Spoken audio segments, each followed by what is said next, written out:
I'm Cape Joel, and this is Comic Smack, your weekly, daily, all the time, anytime comic show where I give you your fix of everything you need to know from the world of comic books and superheroes. And on today's show, we're taking a closer look at Batman number 13, the conclusion to the I Am Suicide storyline. Can Batman overcome Bane and escape Santa Prisca with his prize? Let's hop on in together and find out, shall we? Alright then, so as we join the comic, we actually take a bit of a diversion back to Gotham and the Batcave. It seems Amanda Waller has just sort of let herself into the cave, which, you know, she can do because she's Amanda Waller. She can do whatever she sets her mind to. Why is the wall right here, right now?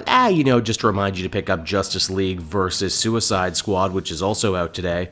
No, really, that's pretty much the entire point of this panel right here, to go tell you to pick up another comic. Now, back in the main story, Bane is taking his sweet-ass time playing with his food and relishing getting to beat the ever-loving crap out of Batman and telling him why he sucks. He says, much like himself not so long ago, Batman ventured far from the safety of home to confront a monster, only now it's ended up, as you imagine it would, badly. Also, Bane says he understands and respects Batman because, like him, he was too weak to take his own life, so instead he chose to die in the mouth of a beast. So for those of you playing along at home, Bane is also the Suicide in I Am Suicide. Batman is Suicide, Catwoman is Suicide. Really, according to Tom King, anyone who puts on a costume seems to be Suicide incarnate. Does, anybody do anything they do beyond having a death wish? I guess we'll have to keep reading to find out, huh? Now, it's here that all the different dominoes start to topple over. You see, Bane's henchmen were ready to dispose of the bodies of Punch and Julie, only we find out they're not really dead, and in fact they managed to craft an escape vehicle for the team out of chewing gum. Okay. Then there's Bronze Tiger, who was sent off to get his much needed Venom fix, but instead he decides to swim out and get Wesker, who is still Batman's ace in the hole for dealing with Psycho Pirate, but more on that in a minute. Batman, after absorbing a giant beating, finally makes good on his threat that's been uttered all throughout this story arc, and that is to break Bane's back, only it's not him who does it, it's Catwoman, who was apparently always on Batman's side all along. So with Bane defeated, that means the only hurdle for our heroes to overcome is actually managing to procure Psycho Pirate, who doesn't really want to leave, but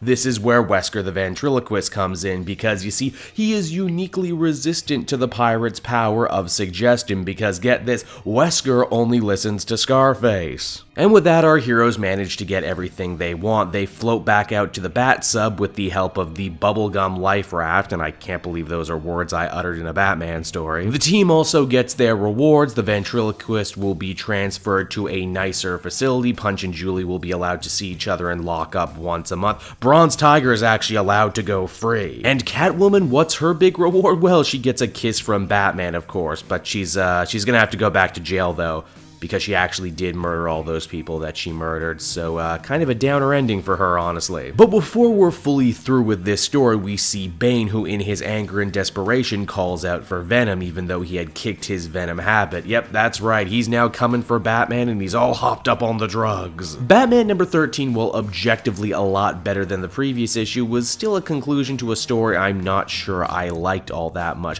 What was the point of obfuscating everything with Batman and his Suicide Squad if in the end they were going to go with the easiest conclusion? Hell, I had fully accepted and was kind of enjoying the idea of Catwoman becoming a more heartless villain now, but no, she just loved Batman all along and, was on his side. Even though she did kill a lot of people, which feels like something that they're going to have to overcome if they ever want to write more Catwoman stories. All those murders make her a lot less sympathetic. Overall, it was a more than decent story. As a critic, I would give it a 7 out of 10, even though as a fan, I might actually give it a lower score. But hey, you know what? That's just me. I am, however, very excited for the next story arc because it will be focusing on Bane's return to Gotham, and that's gotta be great. Hey everyone, thanks so much for watching my newest video. I hope you enjoyed it, and while you're here, why not check out another video I have on offer, or maybe if you're feeling in a supportive mood, you want to like or subscribe. And if you want to support the creation of more videos just like this one, then please by all means check out the Cape Joel Patreon. A little bit goes a very long way, and I will see you all next time.